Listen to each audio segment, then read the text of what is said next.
بالله من الشيطان الرجيم. بسم الله الرحمن الرحيم. ولله المشرق والمغرب فأينما تولوا فثم وجه الله فأينما تولوا فثم وجه الله إن الله واسع عليم. سبحان اللہ. اس آیہ مبارکہ کے اندر اللہ تبارک و تعالی نے اپنی عظمت اور شان کو بیان فرمایا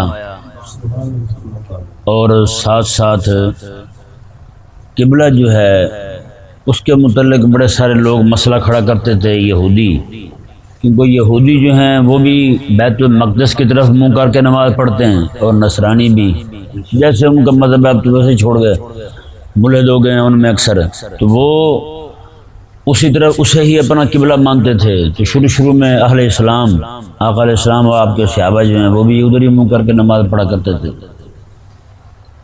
تو اللہ تبارک و تعالی نے چونکہ قبلہ تبدیل ہونا تھا، دوسرے پارے کے شروع میں یہی مضمون بیان ہوا ہے، قبلہ تبدیل ہونا تھا، تو انہوں نے اعتراض کرنے تھے. اللہ تبارک و تعالی نے پہلے یہ آیت مبارکہ نازل فرما دی، فرمایا کہ مسلمان جو ہے نا وہ کسی سمت کی، کسی جہت کی عبادت نہیں کرتے، یہ عبادت رب کی کرتے ہیں. کس کی عبادت کرتے ہیں؟ اللہ تعالیٰ کی عبادت کرتے ہیں. اور آج جو ہم کئی جو مشرک ہیں وہ ہم پر یہ بھی اعتراض کرتے ہیں کہ اگر ہم پتھر کو پوجیں تو تم ہمیں مشرک کہتے ہو، اور تم خود کعبے کو سجدہ کرتے ہو. تو یہ ذہن میں رہے، ہم کعبے کو سجدہ نہیں کرتے، ہم تو کعبے کے رب کو کرتے ہیں کہ نہیں. کعبہ تو ایک بطور انتظام کے ایک سمت مقرر کی گئی تاکہ پوری دنیا کے مسلمان جو ہیں ان میں یکجہتی پیدا ہو. جب بھی نماز کے لیے کھڑے ہوں تو ایک جسے انگریزی زبان میں ڈسپلن کہتے ہیں، ایک تہذیب کے ساتھ کھڑے ہوں، ایک کی طرف منہ ہو، ان کی ایک رخی جو ہے وہ ظاہر ہو جائے، دو رخی نہیں بلکہ چار رخی بن جاتی. جب لوگوں کی مرضی پہ چھوڑ دی جاتا ہے کہ جس طرح منہ کر کے نماز پڑھ لو، کوئی ادھر کو منہ کر رہا ہے، کوئی ادھر کو کر رہا ہے، کوئی ادھر کو کر رہا ہے، ایک ہی مسجد میں کھڑے ہو کے چاروں طرف منہ کر کے لوگ نماز پڑھ رہے ہیں. کوئی کہتا ہے جی میں ہسپتال کی طرف منہ کر کے نماز پڑھتا ہوں، یہیں پہ ڈاکٹر بیٹھتے ہیں تو یہیں سے بندوں کی بیماریاں ٹھیک ہوتی ہیں، بڑے ڈاکٹر صاحب ادھر ہی بیٹھتے ہیں، انہوں نے میرے گردوں کا آپریشن کیا تھا تو میں ادھر ہی منہ کر کے نماز پڑھوں گا. ایک ہے جی میں تو ادھر منہ کر کے نماز پڑھتا ہوں، روڈ کی طرف میرا دشمن مرا تھا اسی سڑک پہ ایکسیڈنٹ میں تو روڈ کا ہی شکریہ ادا کرتا ہوں، ادھر ہی منہ کر کے نماز پڑھوں گا. کوئی اس طرف منہ کر لے کہ جی مولوی عبدالرشید ادھر رہتا ہے تو میں اس لیے ادھر نماز پڑھتا ہوں. کوئی یعنی کہ وہ ایک بات جو حسن کی ہے نا، اس کے اندر یہ اللہ تبارک و تعالی نے کعبہ کو قبلہ بنایا ہے اور اس کی طرف سارے منہ کر کے نماز پڑھتے ہیں، وہ بڑی بات نہ رہتی. اگر ان کو اجازت دے دی جاتی کہ تم جس طرف منہ کر کے مرضی نماز پڑھ لو، اللہ تعالی نے بطور انتظام کے تو یہ بات ثابت ہو گئی کعبہ جو ہے وہ مسجود نہیں ہے، کعبہ مسجود نہیں ہے. اللہ نہ کرے، جیسے ایک وقت آئے گا بھی صحیح، اللہ نہ کرے ایسا ہو ہماری زندگی میں کہ کعبہ شریفہ جو ہے اسے یہاں سے اکھیڑ دیا جائے اور اس کے پتھر جو ہیں وہ اٹھا کر کے جناب سمندر میں ڈال دیے جائیں. تو نماز ہم کیا خیال ہے، ان پتھروں کی طرف منہ کر کے پڑھیں گے یا ادھر ہی منہ کر کے نماز پڑھیں گے؟ منہ تو ہم نے ادھر ہی کرنا نا، چاہے کعبے کی عمارت جو ہے وہ یہاں نہ ہی رہے تو ثابت ہو گیا ہم اس عمارت کی پوجا نہیں کر رہے، ہم اس عمارت کو نہیں پوج رہے، اسے معبود نہیں مان رہے، ہم تو معبود رب کو مان رہے ہیں. ادھر ہم نے صرف بطور انتظام کے جو رب تعالی نے ہمیں حکم دیا صرف اس لیے منہ کیا ہوا ہم نے، ٹھیک ہے نا. باقی عبادت رب تعالیٰ کی ہے، سجدہ اسی کو ہے، رکوع اسی کو ہے، قیام اسی کے لیے ہے، اس میں جو عبادات ذکر و اذکار کی جاتے ہیں وہ صرف اسی کے لیے ہیں، اللہ تبارک و تعالیٰ کے لیے.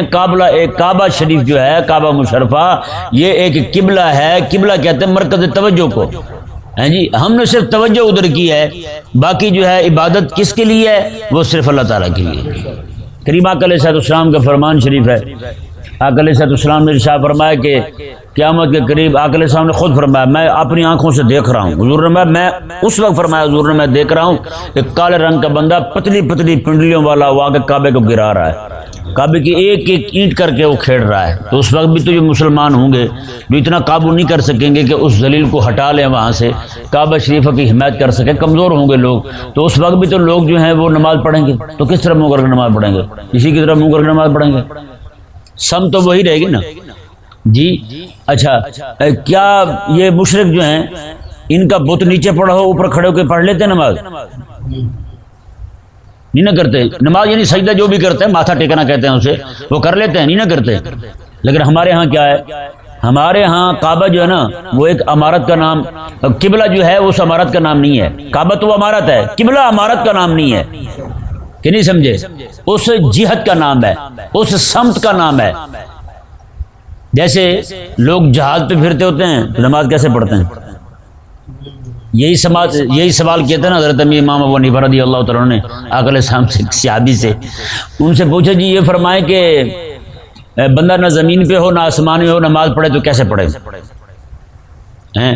تو انہوں نے آقا علیہ السلام کے وہ صحابی فرمانے لگے کہ ایسا ہوا ہے کہیں؟ انہوں نے کہا جی ہوا تو نہیں۔ انہوں نے کہا چلو نکلو یہاں سے، جب ہوگا پھر پوچھنے آنا۔ انہوں نے کہا حضور ہم تو وہ غریب لوگ ہیں، ہم پہلے مسئلہ ڈھونڈ کے رکھتے ہیں، آپ تو وہ بڑے لوگ ہیں، آپ نے آقا علیہ السلام کی صحبت پائی ہے تو آپ تو ایک دم سے نکال لیں گے کہیں نہ کہیں سے، آپ کو تو آقا علیہ السلام کی تعلیمات شریفہ سے کوئی نہ کوئی سمجھ آ جائے گی۔ ہم غریب لوگ ہیں اور ہمارے پیچھے آنے والے لوگ پتہ نہیں ان کا علمی معیار کیا ہوگا، وہ کیا سمجھیں گے اور کہاں سے نکالیں گے مسئلہ۔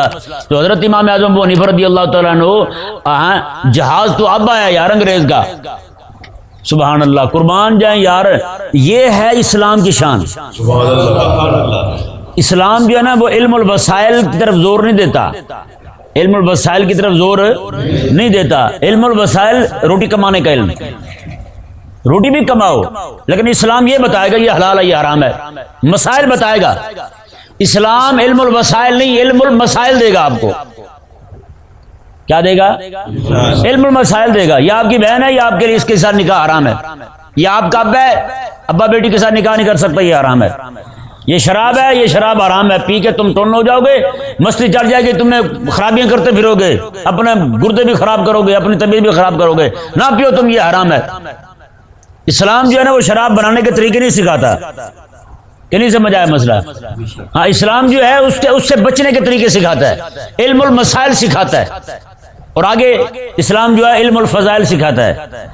ماں کی فضیلت کیا ہے، باپ کی فضیلت کیا ہے، بڑے بھائی کی فضیلت کیا ہے، بیوی کی فضیلت کیا ہے، اور اسلام جو ہے وہ یہی سکھاتا ہے، فضائل سکھاتا ہے آپ کو کہ جناب انبیاء کرام علیہ السلام کی فضیلت کیا ہے، ان کا ادب کیا ہے، رب تبارک و تعالیٰ کی توحید کی فضیلت کیا ہے، اس کی عظمت اور شان کیا ہے، یہ فضائل سکھاتا ہے۔ اور یہی فضائل پر درجہ بدرجہ ایمان جو ہے بندے کی دنیا بھی بناتا ہے اور آخرت بھی بناتا ہے۔ اور اس کے بعد اسلام جو ہے وہ علم المقاصد سکھاتا ہے۔ کیا سکھاتا ہے؟ علم المقاصد سکھاتا ہے۔ میں دنیا میں آیا ہوں تو میرے آنے کا مقصد کیا ہے، علم ترجیحات کیا لیں اسے، علم المقاصد سکھاتا ہے۔ علم المقاصد جب علم ہوگا تو علم ترجیحات آئے گا نا، اس سے مقصد ہی معلوم نہیں تو ترجیح کیسے دے گا کسی چیز کو؟ تو اسلام جو ہے علم المقاصد سکھاتا ہے آپ کو۔ میں دنیا میں کیوں آیا ہوں، اللہ تعالیٰ نے انبیاء کیوں بھیجے ہیں، اللہ تعالیٰ نے فرشتوں کو کیوں بنایا ہے، جی ان کے بنانے کا کوئی مقصد ہے۔ اللہ تعالیٰ نے آپ کو بنایا، آپ کے لیے دنیا ساری بنائی ہے، یہ دنیا بنانے کا مقصد آپ کو نفع پہنچانا ہے، آپ کو نفع پہنچے، آپ دنیا میں آسانی کے ساتھ رہیں، آپ اپنی ضروریات کو پورا کر سکیں۔ تو آپ کو کس لیے بنایا؟ آپ کو اپنی عبادت کے لیے بنایا۔ اب آپ باقی ساری چیزوں سے نفع اٹھا رہے ہیں اور آپ کو جس مقصد کے لیے آپ باقی چیزوں کے مقصد کو پورا کر رہے ہیں، اس لیے پیدا ہوئی، ہم کھا بھی رہے ہیں نا، پی بھی رہے ہیں، سو بھی رہے ہیں، ساری ضروریات پوری کر رہے ہیں، کس سے کر رہے ہیں؟ اس دنیا کے ساز و سامان سے کر رہے ہیں، ہے یا نہیں؟ تو پھر جس مقصد کے لیے ہمیں پیدا کیا گیا ہے اگر وہ مقصد ہی پورا نہ ہو تو بتائیں انسان تو فیل ہو گیا۔ باقی دنیا کی ساری چیزیں کامیاب ہیں، گندم کا ایک تیلا بھی کامیاب ہے جو زمین سے باہر نکلا ہے اور باہر نکل کے جناب اسے دانہ بن گیا، سٹا بن گیا اس کا، پھر لوگوں کے پیٹ تک پہنچ گیا، مقصد پورا۔ اور ایک میں ہوں، میں دنیا میں آیا، میں نے اپنے آنے کا مقصد ہی پورا نہیں کیا، یعنی کہ دنیا میں آ کر گدھا بھی کامیاب ہے کہ نہیں؟ آج تک کسی نے کہا ہے گدھا فیل ہو گیا؟ گدھا بھی کامیاب ہے، گندم کا ایک تیلا بھی کامیاب ہے، ہر چیز کامیاب ہے جو انسان کے پیٹ تک پہنچ رہی ہے، انسان کو نفع دے رہی ہے۔ اور فیل تو انسان ہوا ہے جس مقصد کے لیے پیدا ہوا اس مقصد کو پورا نہیں کر رہا، اور اس مقصد کو سمجھ بھی نہیں پا رہا، اور سمجھا بھی تو کب جب فرعون جو ہے حضرت موسیٰ علیہ السلام نے اتنا عرصہ اسے تبلیغ فرمائی، رب تبارک و تعالیٰ کے وعد اور وعید یاد دلائے، جب مرنے لگا، سمندر میں ڈوبنے لگا، غوطے کھانے لگا، تو اس وقت کہنے لگا آمنت برب موسیٰ و ہارون، میں موسیٰ علیہ السلام اور ہارون علیہ السلام کے رب پر ایمان لے آیا ہوں۔ آمنت بہی بنو اسرائیل، میں اس پر ایمان لایا ہوں جس پر بنی اسرائیل ایمان لائے ہیں۔ میں اب کیا وقت گزر گیا، یعنی انسان کو سمجھ ضرور آتی ہے لیکن وقت گزرنے کے بعد، وقت بیت جانے کے بعد۔ یہی ہم کہتے ہیں ان مولوی بیچاروں کو جو آج بھی بیٹھے فضولیات پہ کتابیں لکھ رہے ہیں، ان کا بولنا جو ہے وہ با مقصد نہیں ہے، بے مقصد بولنا ہے ان کا۔ ایسی جناب چیزیں جناب وہ بیان کر رہے ہیں، لوگوں کے سامنے لا رہے ہیں جن کا عوام کے ساتھ تعلق ہی نہیں۔ دین اسلام پہ حملے ہوں اور مولوی پتہ نہیں کیا سے کیا بیان کر رہے ہیں، اور ان کو سمجھ ضرور آئے گی۔ آج ہم انہیں کہہ رہے ہیں، انہیں سمجھ نہیں آ رہی۔ ہم کہتے ہیں کہ آؤ بے دینی اور لا دینیت اور فتنے جو کھڑے ہو چکے ہیں ان کے خلاف آپ نبرد ازما ہو جاؤ، آپ برسرے پیکار ہو جاؤ، لیکن نہیں مان رہے۔ انہیں سمجھ بھی نہیں آ رہی لوگوں کو۔ سمجھ کب آئے گی؟ جب مرنے لگیں گے، جب ان کے ہاتھ پاؤں کام کرنا چھوڑ جائیں گے، ان کے ذہن جو ہیں وہ جناب بوسیدہ ہو جائیں گے، اس وقت کہیں گے کاش کہ ہمیں یہ بھی کیا، ہم نے کیا ہوتا، ہم نے یہ بھی کیا ہوتا۔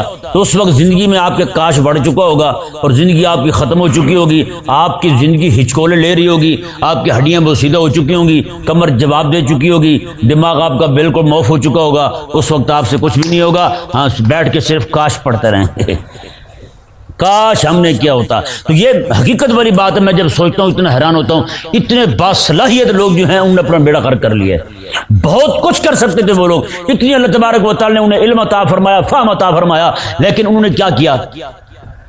صرف چند چیزوں پر اپنے آپ کو محدود کر دیا۔ اگر ان چیزوں کو دین کے سامنے رکھے تو ان کی کوئی حیثیت ہی نہیں ہے۔ جن چیزوں کو پکڑ کے وہ بیٹھے ہوئے ہیں، ان کی دین میں کوئی حیثیت نہیں ہے۔ جن چیزوں کو پکڑ کے وہ بیٹھے ہیں، جن چیزوں کو وہ عوام کے سامنے ڈسکس کر رہے ہیں، رات دن جناب ان پہ مباحثے ہو رہے ہیں، محاضرات ہو رہے ہیں، لیکن نفع اس کا کیا ہے؟ صفر ہے۔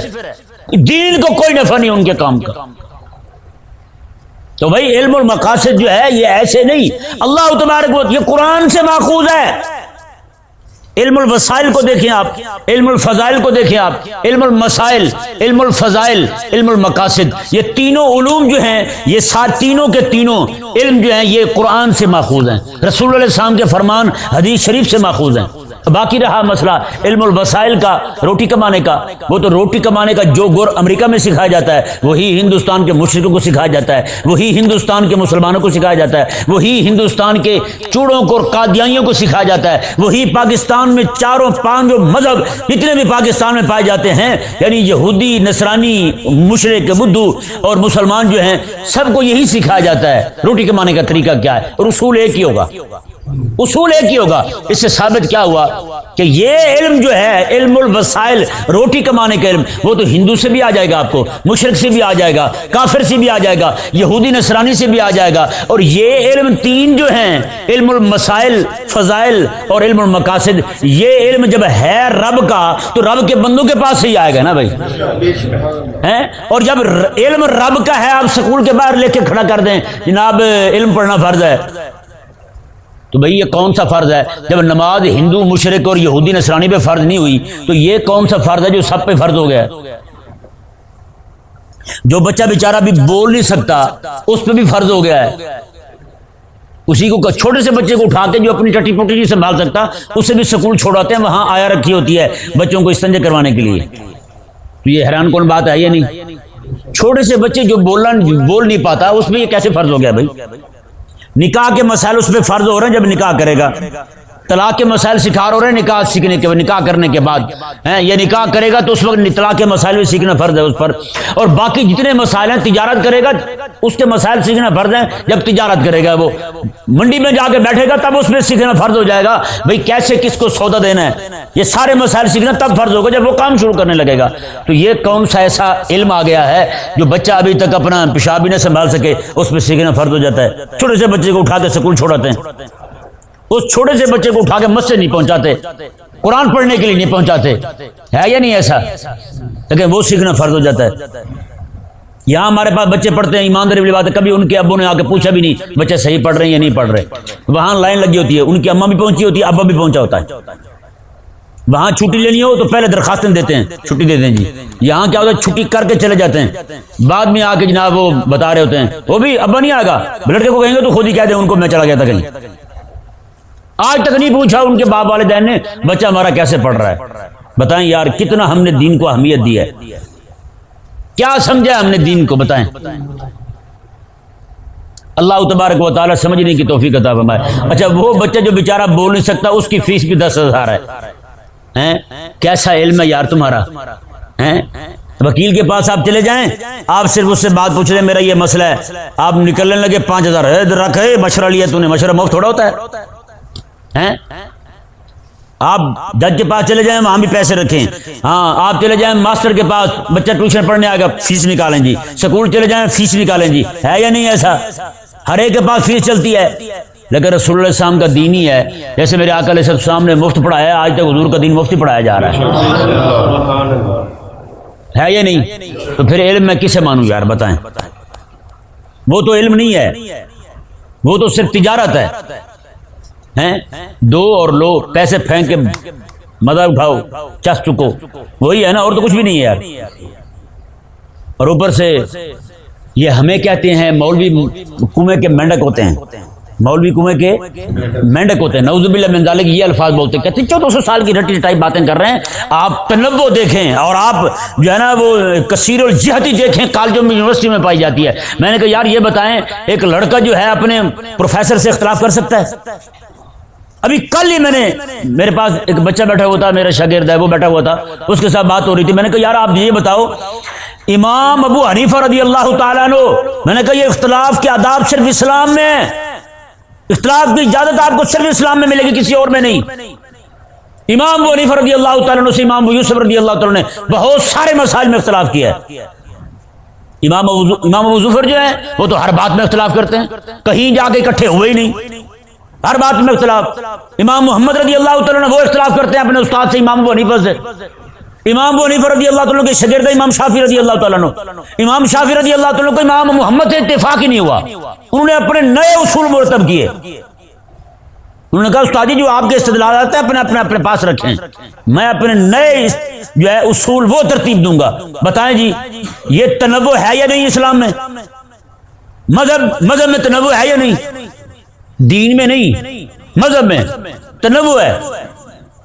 اختلاف دیکھیں کہ امام شافعی رضی اللہ تعالیٰ امام شافعی رضی اللہ تعالیٰ عنہ جو ہیں ان کے شاگرد امام احمد بن حنبل ہیں، ان کے ایک اصول کو نہیں مانتے، اپنے اصول فقہ کے ترتیب دیتے ہیں اور انہی اصول سے مسائل کو اخذ کرتے ہیں، انہی سے استدلال کرتے ہیں.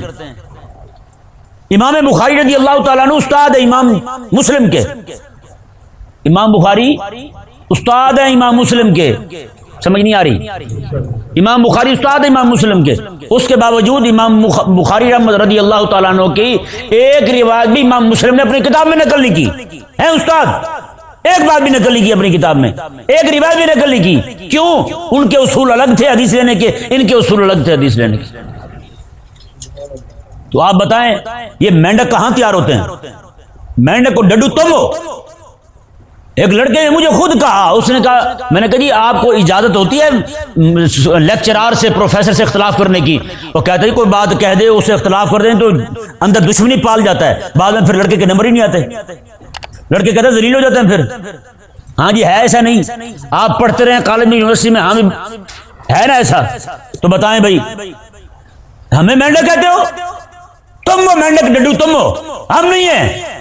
اللہ تبارک و تعالیٰ کا فضل ہے ہمیں اختلاف کرنے کا طریقہ بھی آتا ہے اور اختلاف کو برداشت کرنے کا طریقہ بھی آتا ہے. ہمیں پتہ یار ایک عالم بات کر رہا ہے، وہ اپنے علم سے بات کر رہا ہے اور اس کی بات ہماری تحقیق کے مطابق درست نہیں ہے تو ہم پھر بھی سمجھیں گے یار آخر دلیل کے تحت ہی بات کر رہا ہے نا، ہم اس کی بات کی تکذیب نہیں کریں گے. جیسے امام شافعی رضی اللہ تعالیٰ عنہ اور امام محمد رضی اللہ تعالیٰ عنہ، امام محمد رفع دین نہیں کرتے، امام شافعی شاگرد ہیں وہ کرتے ہیں. بتائیں جی استاد شاگرد کا پھر احترام کیسا ہے؟ کیسا احترام ہے پھر؟ امام محمد رضی اللہ، امام شافعی رضی اللہ تعالیٰ عنہ اللہ اکبر. آپ فرماتے تھے ماتے امام محمد رضی اللہ تعالیٰ عنہ کی عربی ایسی فصیح تھی اور ایسا سونا قرآن پڑھتے تھے. ماتے اگر کوئی بندہ دنیا کائنات میں یہ کہہ دے نا اللہ تبارک و تعالیٰ نے امام محمد کی لغت پر قرآن نازل کیا ہے تو کہتے ہیں یہ بات صحیح ہے. ایسے امام محمد رضی اللہ تعالیٰ عنہ قرآن پڑھتے تھے, ایسا آپ کا لہجہ تھا اور آپ کی عربی ایسی کمال تھی, ایسے فصیح و بلیغ تھے امام محمد رضی اللہ تعالیٰ عنہ. یہ وہ امام محمد رضی اللہ تعالیٰ اتنے سونے اتنے کمال کے خوبصورت تھے کہ آپ جب آئے نا تو امام ابو حنیفہ رضی اللہ تعالیٰ عنہ نے فرمایا کہ سونے تھے, زلفیں رکھی ہوئی تھی. آپ نے فرمایا بچے آپ جاؤ. آپ یہ چاہتے تھے کہ یہ بڑوں کی مجلس میں نہ بیٹھیں, امرت تھے, آپ چلے جائیں حفظ کر کے. آپ نے فرمایا چلو 2-2.5 سال لگائے گا 3 سال لگائے گا حفظ کرتے کرتے, بعد میں آئے گا تو دیکھیں گے. ہفتے بعد واپس آ گیا. میں بچے تو نے کہا نہیں تھا تو جا کے پہلے حفظ کر. انہوں نے کہا استاد جی کر آیا ہوں. 1 ہفتے میں حفظ کر لی امام محمد نے.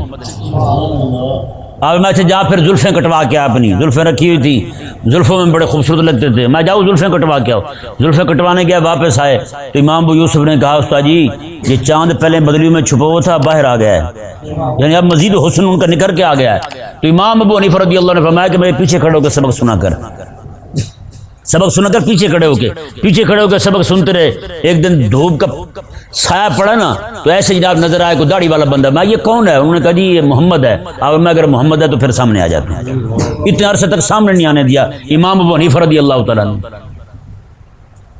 بتائیں بھائی, وہ امام محمد رضی اللہ تعالیٰ اتنے خوبصورت تھے, آپ کو دیکھ کے یہودی کلمہ پڑ جاتے تھے. وہ کہتے یار ان کا چھوٹا محمد اتنا سونا ہے, بڑے محمد کتنے سونے ہوں گے.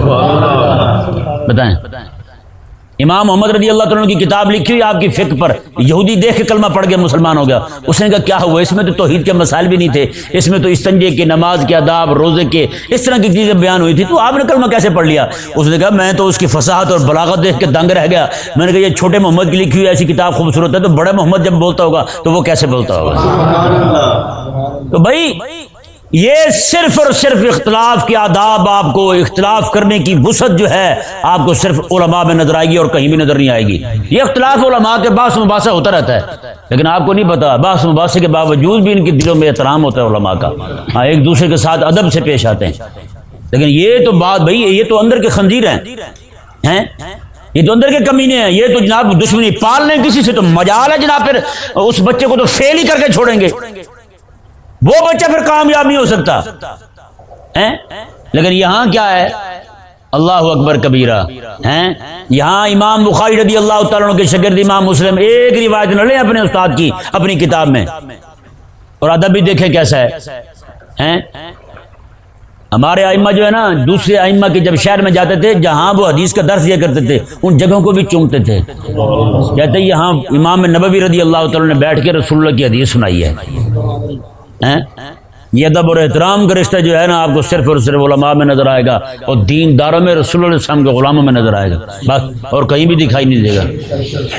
اللہ تبارک و تعالی نے ارشاد فرمایا جی دیکھیں, اور ساتھ ہاں پہلے ترجمہ دیکھ لیں پھر بات کرتے ہیں. اللہ تبارک و تعالی نے فرمایا وَلِلَّهِ الْمَشْرِقُ وَالْمَغْرِبُ, مشرق بھی رب کا ہے مغرب بھی رب کا ہے, مشرق بھی رب کا اور مغرب بھی رب کا. فَأَيْنَمَا تُوَلُّوا فَثَمَّ وَجْهُ اللَّهِ, اور تم جس طرف بھی منہ کرو نا اللہ تعالیٰ ادھر ہی ہے, اس کے جلوے ادھر ہی ہیں, ہر طرف اسی کے جلوے ہیں, اسی کی ذات کے جلوے ہے ہر طرف. اور فرمایا ان اللہ واسع علیم, بے شک اللہ تبارک و تعالیٰ وسعت والا جاننے والا ہے. اس سے علماء نے یہ مسئلہ اخذ کیا, آقا علیہ السلام کے صحابہ سے بھی یہ بات موجود ہے کہ جب بندہ کسی ایسی جگہ پہنچ جائے جہاں اسے پتہ ہی نہ چلے قبلہ کدھر ہے اور کوئی بندہ بتانے والا بھی نہ ہو, تو اس پہ لازم ہے کہ اپنے ذہن پہ زور دے اور یہ غور کرے کہ کعبہ کس طرف بنتا ہے قبلہ.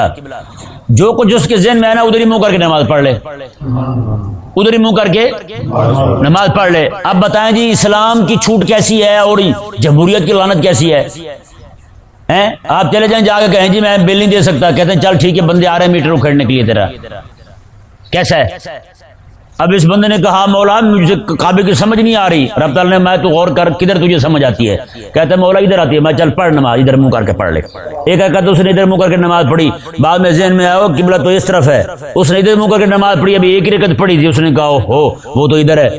اب اس نے ادھر منہ کر کے ایک رکعت پڑھی, 3 رکعتیں ہو گئی. اب اس نے کہا میں تو بھولا ہی ہوا تھا, فلاں جگہ گیا تھا, قبلہ اس طرف تھا. اس نے ادھر منہ کر کے نماز پڑھ لی.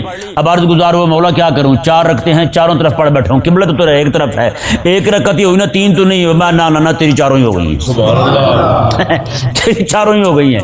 بتا یار, فرمایا کہ جس طرف منہ کر کے نماز پڑھو قبلہ. اگر یہی بات ہوتی کہ کعبہ جو ہے وہی ہمارے لیے مسجود ہوتا تو ہماری نماز ہوتی نہ کسی اور طرف منہ کر کے. اور آج یہی وجہ ہے کہ فرض نماز کے لیے بندہ سواری پر جا رہا ہے, گھوڑے پر یا کسی چیز پر, وتر اور فرض کے لیے نیچے اترنا ضروری ہے.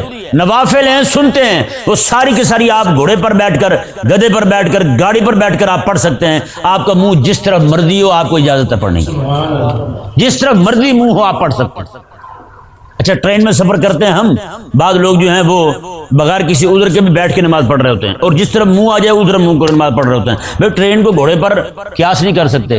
گھوڑے پر کوئی بندہ لمبا ہو سکتا ہے؟ ٹرین میں تو لوگ لمبے بڑے ہوتے ہیں, پوری برتھ ہوتی ہے, اس میں لیٹے ہوتے ہیں. اور زمین پر بھی جناب چادر بچھا کے لیٹ جاتے ہیں, سو جاتے ہیں. جہاں سونے کے لیے آپ کے لیے وسعت ہے, وہاں کھڑے ہو کے نماز پڑھنے کے لیے وسعت کیوں نہیں؟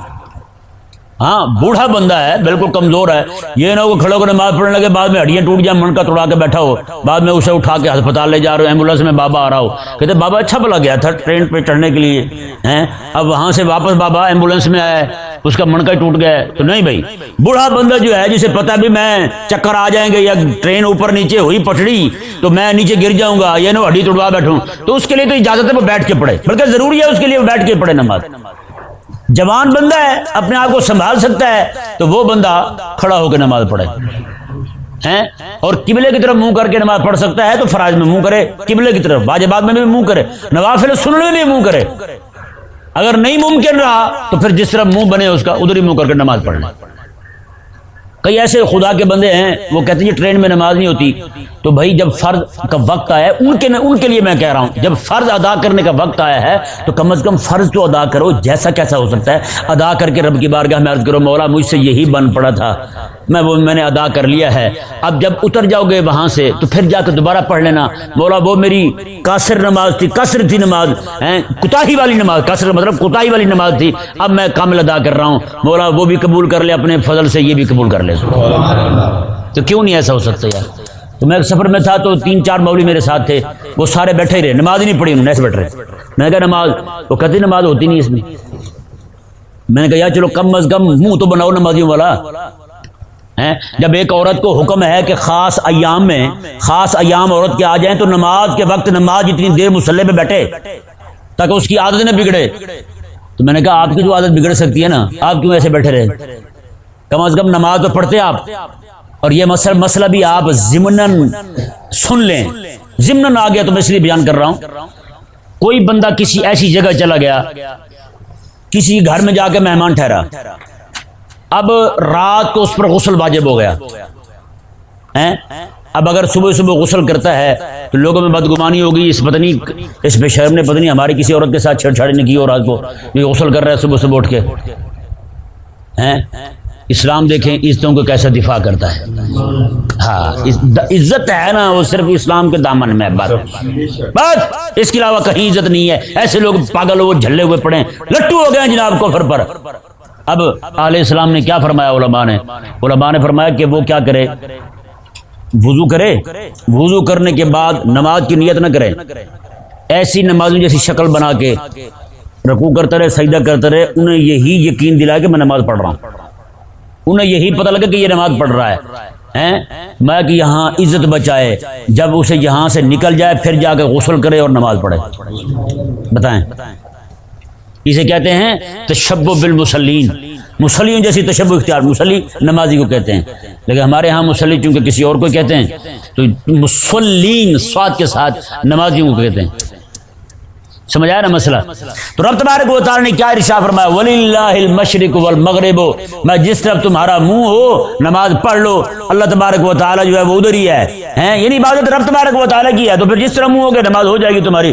فَأَيْنَمَا تُوَلُّوا فَثَمَّ وَجْهُ اللَّهِ، اللہ تبارک و تعالیٰ ادھر ہی ہے جس طرف تمہارا منہ ہوگا۔ ان اللہ واسع علیم، بے شک اللہ تبارک و تعالیٰ وسعت والا بھی ہے، جاننے والا بھی ہے۔